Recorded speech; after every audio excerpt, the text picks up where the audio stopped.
Nico is the Polynesian Bowl. So classes haven't started yet, right? But who really cares? You play football. Cardell Jones.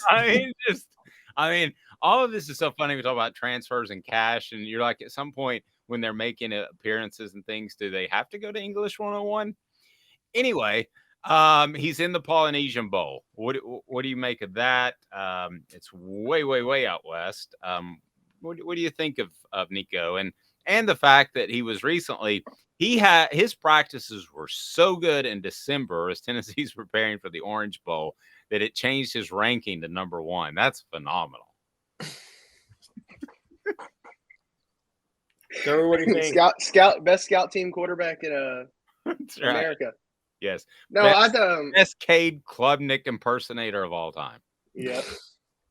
I'm excited. I think it'll be on at 9:00 tonight on NFL Network, and so it'll be interesting to see how he does against everybody. There is a Power 5 talent. Now, it's not necessarily the best all-star game, but it'll be fun to see how he runs that offense and how he does. And he's looked really good at practice, and a lot of people have raved, and he's been called the best performer by CBS and 247 Sports. And he also, during an interview, said that he was ready to compete. He came to Tennessee to compete for the starting job.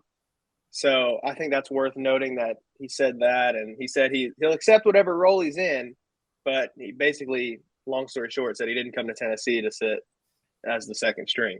So I think we're in for a good quarterback competition. And honestly, that'll start tonight to see how he plays, because if he can't dice up other Power 5 soon-to-be freshmen, I don't think he would be able to dice up SEC defenses. Agree or disagree from both of you? I wrote a column that Josh Heupel is happy with this quarterback room, and he is not going to make some vast change when the portal opens back up. People can enter it in late spring. I think he's fine with Joe Milton and Nico. I think he looks at them as one of those guys is going to be the starter this year and beyond. And maybe it would make sense that it would be Joe Milton first, and then Nico would take over at some point. But I'm not even sure that's the case. I would not be stunned, and I'm going to go on record saying this. Despite how Joe Milton played in the Orange Bowl, I wouldn't be surprised at all if Nico's a starter by the end of September. I think the schedule is very friendly to bring in a freshman quarterback and get him ready to go. I'm not 100% on board with Joe Milton, despite the fantastic Orange Bowl performance. But at the end of the day, my contention was by not taking a quarterback, by letting Taven Jackson go and maybe saying, wink, wink, Taven Jackson, you should go. I think those are his two dudes, and he wants to split snaps in spring practice between those two guys. Any disagreement or thoughts on that? Travis says it's Bazooka's job to lose. I'm not so sure that Nico couldn't overcome him. I think Heupel's going to give favorability to Joe Milton. Not because I think just Joe Milton was his first major signee that committed as a quarterback. We've seen this in the past. I think he really likes Joe Milton, kind of the senior thing. I think so. I think there's going to be favorability there.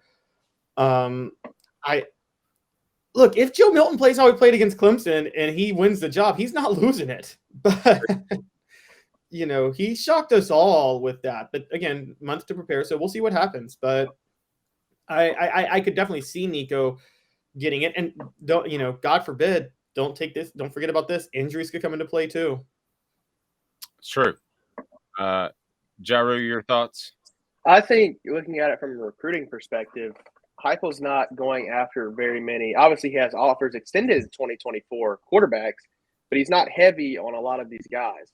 So I think that shows that he's happy with his quarterback room he has now. He sees Joe Milton as the starter, presumably next season, the way it looks right now. And then you have Nico behind him. And they're going heavy on a 2025 quarterback, Cutter Boley, from Lexington Christian Academy in Lexington, Kentucky, number 1 guy out of Kentucky and number 4 quarterback in the class.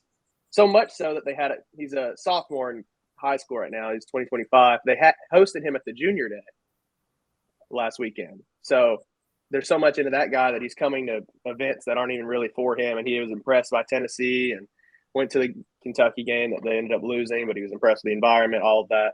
So I think that shows that Heupel is content with this quarterback room because he's not going for any transfers. He's not even really looking for a guy in 2024. So I think he's content with this quarterback room. And I also think Joe Milton, even if he plays not up to par, I don't know how quick his leash is just for the fact that he has that. He's kind of like a leader in that locker room. He's been around for a while. You put Nico in there and he might, even though he's very talented, he's still a true freshman. That's probably going to do true freshman things. Travis says, big difference maturity wise, 24-year-old to 18-year-old. That is very, very true. And last week we saw Nico, and ever since we've seen Nico, he's been slim. He needs to put on weight, but what 17, 18-year-old doesn't? Yes, as far as a physical specimen, there's no questioning the difference between the two. And I get that. The more I hear about Nico, the more I think it's a real possibility. And I'm not sold on one game with Joe Milton and a Clemson team that I didn't think played like they had a lot to play for. Antone said Nico will get time after big leads. We'll see then. I think, yes, that could be the case. And when you look at Tennessee's schedule, let's just play this out real quick. So let's say Joe Milton is anywhere close to what he was in the Orange Bowl. If that's an A+ and he's an A, then he's not at any point going to lose his job to Nico or anybody else. That's just the fact. I mean, he was that good. But I think the door will be slightly cracked open at some point because I'm not 100% on board with him and his accuracy. I may be proven dead wrong, guys, but there's one game. So you got Virginia to start. They're awful. You got Austin P, and then you're at Florida, who can't even figure out how to pay their players, even though it's legal. And so then you have University of Texas, San Antonio, and then you have South Carolina, which I think Tennessee will be really up for. And then you have an off week. So now UTSA is pretty good. I'm pretty sure they were in the top 25 conversation this past season. So I wouldn't count them out. I wouldn't count them out like an Austin P, but it would be a very bad look if Tennessee didn't handle them inside Neyland. Right. So yeah, they won back-to-back CUSA championships. Yeah, and I'm not knocking them. I think they have a solid program. But when you go through 1, 2, 3, 4, 5, those 5, Tennessee, I know it's a trip to Florida, but Tennessee very well could be 5-0 headed into the off week. At that point, if you put Nico in a lot and you see something, or Joe Milton has struggled whatsoever, I could see the argument being made to give Nico more of a shot. I know you don't want to go back and forth. I'm just not ruling it out, guys. I'm not ruling it out at this point that Nico is a starter by the end of September.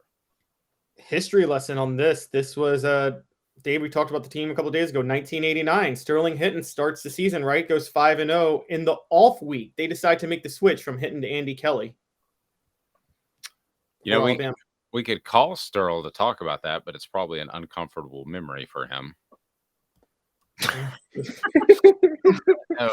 I don't know that we'd want to necessarily do that. So I can already tell that Jarreau disagrees with me, don't you? Yeah, I don't know. I do think it's Joe's job to lose, and I mean he's the mature guy. Even in this offense, if he would have to play really bad to get replaced. I mean, it's such a quarterback friendly offense. You sit in the pocket, and if the safety goes right, you throw left. If the safety goes left, you throw right. If he can't get that down, then he doesn't need to be on the field, I guess. But it's predicated on the deep ball. The passing offense is predicated on the deep ball, and although we saw some great intermediate routes, we only saw one deep ball to Ramel Keaton, who was bare. I'm not 100% sold yet.